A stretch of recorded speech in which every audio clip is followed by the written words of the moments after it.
Stock market का एक ऐसा गोल्डन रूल है जो आइए जानते हैं इस वीडियो में शेयर मार्केट का गोल्डन रूल क्या है। जब भी कोई स्टॉक खरीदते हैं ऐसे में स्टॉक गिर जाता है या स्टॉक को होल्ड कर लेते हैं कुछ समय के लिए तो स्टॉक में और भी ज्यादा गिरावट होने लगती है। आप थक हार के लास्ट में आकर स्टॉक को बेच देते हो। जैसे ही आप स्टॉक को बेचते हैं तो स्टॉक रॉकेट बन जाता है। इसके पीछे का कारण क्या है तो आपको इस वीडियो में सारी जानकारी मिलेगी। तो आप नमस्कार दोस्तों, वेलकम है आपका share market with Kanchan channel में। मेरे चैनल को सब्सक्राइब, वीडियो को लाइक और बेल आइकन को प्रेस करना बिल्कुल भी ना भूलें। जब भी मैं शेयर मार्केट की वीडियो बनाऊं आप तक सबसे पहले नोटिफिकेशन पहुंच सके। वीडियो को आगे स्टार्ट करते हैं। जो व्यक्ति लॉन्ग टर्म इन्वेस्टर है, जो लॉन्ग टर्म के लिए स्टॉक को बाय करते हैं, वो लोग भी शेयर मार्केट से पैसा नहीं बना सकते। यदि आपको सही नॉलेज नहीं है तो आप भी शेयर मार्केट से पैसा नहीं बना सकते हो, क्योंकि ज्यादातर लोग इन्वेस्टिंग करते हैं। इन्वेस्टिंग में रिस्क तो वैसे तो ना के बराबर होती है, लेकिन सही जानकारी ना होने पर आप चाहे कितने भी समय के लिए इन्वेस्टिंग कर दो आप पैसा नहीं बना सकते हो, क्योंकि आपने सही जगह पे इन्वेस्ट नहीं किया है। तो आपको इन्वेस्टिंग करनी भी आनी चाहिए, आपको कहाँ पर पैसे को इन्वेस्टमेंट करना है।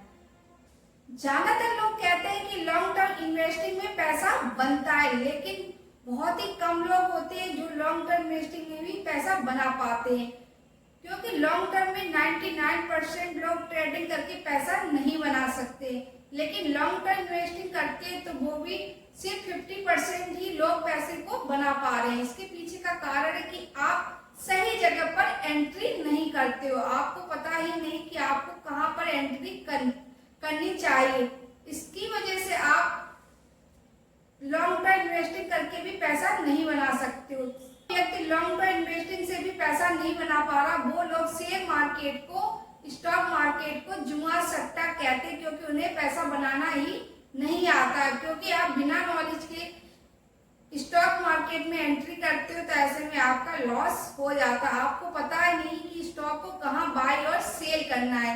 इसके पीछे का रीजन का क्या है, कब बाय करना चाहिए, कब सेल करना चाहिए, या स्टॉक को कब होल्ड करना चाहिए। तो आपको इन सब चीजों के बारे में नॉलेज होनी चाहिए, तभी आप लॉन्ग टर्म इन्वेस्टिंग करके भी पैसा बना सकते हैं। जो लोग शेयर मार्केट में काम करते हैं लेकिन उनको पता ही नहीं कि शेयर मार्केट में काम कैसे करना है, शेयर मार्केट कैसे रिएक्ट करता है, शेयर मार्केट को कैसे समझे, तो आप पैसा नहीं बना सकते हो। आपको इन सब चीजों के बारे में जानकारी होनी चाहिए। आज वही लोग शेयर मार्केट में पैसा बना पाते हैं जो शेयर मार्केट के गोल्डन रूल को समझते हैं। शेयर मार्केट का एक ऐसा गोल्डन रूल है जो सब रूलों का बाप है, यानी कि आप इसको समझ आते हैं तो आप शेयर मार्केट से आसानी से पैसे को बना पाओगे। आइए जानते हैं वो कौन सा शेयर मार्केट का गोल्डन रूल है। स्टॉक को बाय करने का सही टाइमिंग। जिस व्यक्ति को स्टॉक को बाय करने का सही टाइमिंग नहीं मालूम होता है वो शेयर मार्केट से पैसा नहीं बना सकता है, क्योंकि स्टॉक को भी बाय करने का एक समय होता है। यदि सही समय पर आप स्टॉक को बाय करते हो तो आपका पैसा कई गुना बन सकता है। नंबर 1, स्टॉक बाय करने का सही समय। यदि आप स्टॉक को सही समय पर स्टॉक को बाय करते हो तो आपका पैसा जरूर बनेगा। तो आपको कैसे कैसे स्टॉक को खरीदना चाहिए। नंबर 1, स्टॉक खरीदने का सही समय। जब भी आप स्टॉक खरीदें तो आपको सही समय पर स्टॉक को बाय करना है। तो आइए जानते हैं स्टॉक बाय करने का सही समय क्या होता है। स्टॉक को बाय करते समय आपको किस चीज का ध्यान रखना है, तो ऐसे में आपको 3 स्टेज बताएंगे। आप उन स्टेज को ध्यान में रख के स्टॉक को बाय करते हो तो आपका पैसा जरूर बनेगा। स्टेज नंबर 1 की बात करते हैं। स्टेज नंबर 1, जमा करने का दौर। इस पेज में स्टॉक लंबे समय तक एक ही रेंज में घूमता रहता है। इसको कहते हैं साइड वेज ट्रेंड, यानी कि स्टॉक में साइड वेज ट्रेंड होता है। जब बड़े निवेशक स्मार्ट मनी धीरे धीरे स्टॉक में जमा करते हैं तब स्टॉक में ट्रेंड पकड़ना स्टार्ट होता है, यानी कि स्टॉक में तेजी आती है।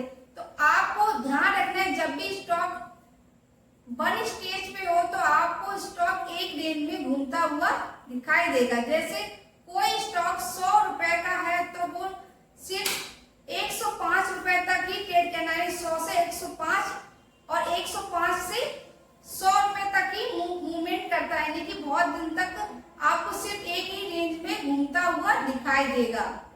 स्टेज नंबर 2 की बात करते हैं तो ऐसे में अप ट्रेंड ग्रोथ जैसा दौर, यानी कि उस समय स्टॉक में अप ट्रेंड चल रहा होता है। जब कोई स्टॉक ब्रेकआउट करता है और ऊपर की ओर चलना शुरू कर देता है तो ऐसे में स्टॉक में अप ट्रेंड स्टार्ट हो जाता है। 200 डे का मूविंग एवरेज के ऊपर कोई स्टॉक मजबूती से ऊपर की तरफ भागता है, नहीं बढ़ता है, तो ऐसे में स्टॉक में डिमांड बढ़ती है और वॉल्यूम भी हाई रहता है। तो इस स्टेज पर आपको ज्यादा प्रॉफिट होती है। Stage number 3, stock high level पर पहुंचने के बाद फ्लैट या साइडवेज हो जाता है। तो बड़े निवेशक यहाँ पर अपनी होल्डिंग को बेचने लगते। जो बड़े निवेशक होते हैं जिनने स्टेज 1 पर स्टॉक को बाय किया होता है वो लोग अपनी पोजीशन को काटने लगते हैं, यानी अपने स्टॉक को सेल करने लगते हैं। आपको ध्यान रखना है, जब भी आप स्टॉक को बाय करें तो आपको हमेशा 1 नंबर स्टेज पर ही खरीदना है, यानी कि जब स्टॉक एक रेंज में घूमता है ऐसे में आपको थोड़ा थोड़ा स्टॉक को बाय करते रहना चाहिए। यानी कि आपको सिर्फ 10 क्वांटिटी उठानी है तो ऐसे में आपको पहले 2 क्वांटिटी उठा ले, उसके बाद स्टॉक नीचे आता है फिर आप 2 क्वांटिटी बाय कर ले। ऐसे करके आपको एवरेज बना के रखना होता है, यानी कि आपको थोड़ी थोड़ी क्वांटिटी में शेयर को बाय करना होता है जब स्टॉक एक ही रेंज में घूमता है, यानी कि स्टॉक साइडवेज रेंज में होता है। उसके बाद आपको स्टॉक जब अप ट्रेंड में होता है तो आपको थोड़ा पेशेंस के साथ स्टॉक पर बने रहना चाहिए, यानी कि आपको होल्ड कर देना चाहिए। उसके बाद तीसरे स्टेज पे जाकर स्टॉक में एक डाउन साइड मूवमेंट स्टार्ट हो जाता है, यानी स्टॉक साइडवेज हो जाता है। ऐसे में जो बड़े बड़े इन्वेस्टर होते हैं वो अपनी होल्डिंग को काट रहे होते हैं, यानी कि अपने स्टॉक को सेल करने लगते हैं क्योंकि वो प्रॉफिट बना के बैठ चुके होते हैं, क्योंकि उन्हें स्टेज नंबर 1 पर स्टॉक को बाय किया है। तो आप जब भी स्टॉक को बाय करें तो आपको स्टेज नंबर 1 पर ही स्टॉक को खरीदना है। जब स्टॉक एक ही रेंज में घूमे तो आपको स्टॉक को बाय कर लेना है। एग्जाम्पल से समझते हैं। स्टेज नंबर 1,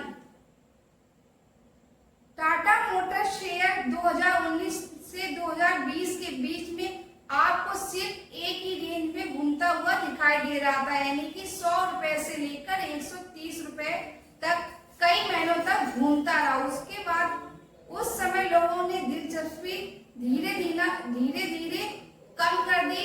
उसके बाद जो बड़े बड़े इन्वेस्टर थे उन्होंने धीरे धीरे माल को खरीदना स्टार्ट कर दिया था, क्योंकि उन्हें पता था स्टॉक के बारे में पूरा fundamental analysis. Stage number 2, Tata motor share 2020 से 2022 के बीच में था, यानी कि कोविड के समय स्टॉक में गिरावट थी लेकिन ऑटो सेक्टर में रिकवरी हुई।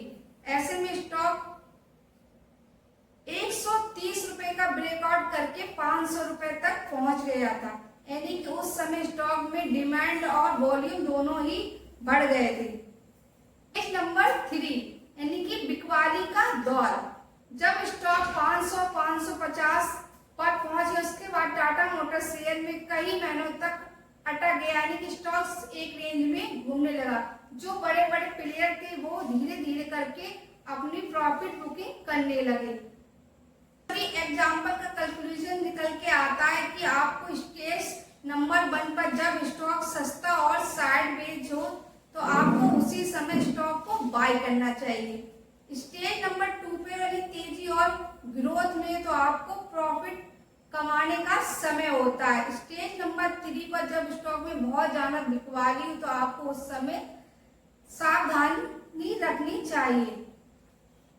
यदि आप शेयर मार्केट का ये गोल्डन रूल जो सब रूलों का बाप है, यदि आप इसको समझ आते हो तो आप शेयर मार्केट से अच्छा खासा पैसा बना सकते हो। तो आप भी स्टॉक मार्केट में पैसा बनाना चाहते हो तो आपको शेयर मार्केट का ये गोल्डन रूल को समझना होगा। आपको समझना होगा कहाँ पर स्टॉक को बाय करना है, यानी कि सही टाइमिंग पर यदि आप स्टॉक को बाय करते हो, चाहे आप ट्रेडिंग के लिए खरीद रहे हो या फिर आप इन्वेस्टिंग के लिए खरीद रहे हो, आप दोनों में ही पैसे को बना सकते हो। आपका पैसा कई गुना बन सकता है। लेकिन आप सही समय पर पैसे इन्वेस्टमेंट नहीं करते किसी स्टॉक में तो आपका पैसा बिल्कुल भी नहीं बनेगा। आपने टॉप पर जब स्टॉक टॉप पर आपने उस समय स्टॉक को बाय कर लिया तो ऐसे में आपका पैसा वहां पर बिल्कुल भी नहीं बनेगा, चाहे आपने कितना भी अच्छे स्टॉक में पैसे को इन्वेस्टमेंट कर रखा, क्योंकि वहां से रिवर्सल होगा ही होगा। यानी कि स्टॉक बहुत ज्यादा बढ़ चुका है तो वहां पर वॉल्यूम, जैसे ही वॉल्यूम डाउन होगा तो स्टॉक में गिरावट आ जाएगी। तो आपको कभी भी टॉप पर स्टॉक को बाय नहीं करना चाहिए। जब स्टॉक में साइडवेज एक रेंज में स्टॉक हो तभी आप स्टॉक को बाय करें।